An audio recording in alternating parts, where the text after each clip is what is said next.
Kita awali dengan informasi pertama.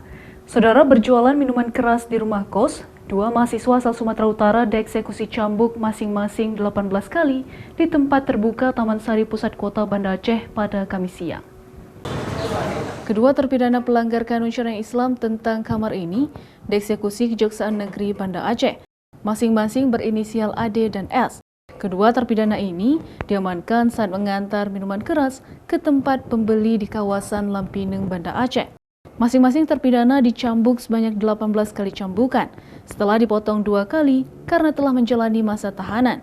Eksekusi itu dilakukan setelah keduanya dinyatakan bersalah dari putusan pengadilan. Kedua terpidana yang dieksekusi cambuk ini sebelumnya ditangani oleh Kejari Banda Aceh. Satpol PPWH Banda Aceh memfasilitasi lokasi eksekusi karena tempat kejadiannya berada di Banda Aceh. Yang disampaikan kita hari cuma dua orang itu penjual lah. Kasus miras.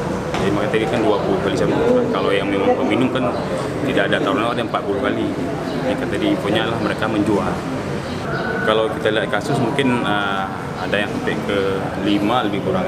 Memang mungkin yang namanya miras ini kan diharap tidak jual seperti minuman lain. Jadi sembunyi-sembunyi seperti yang saya sampaikan tadi, mereka jual di rumah. Kalau ada yang perlu datang, berarti kan ada jaringan-jaringan tertentu. Dan kita tetap berusaha mencari jaringan ini untuk kita setelahnya ya kita tindak lah. Proses eksekusi hukuman cambuk ini berlangsung di Komplek Bustanus Salatin Banda Aceh, disaksikan sejumlah masyarakat dan juga aparatur pemerintah Kota Banda Aceh.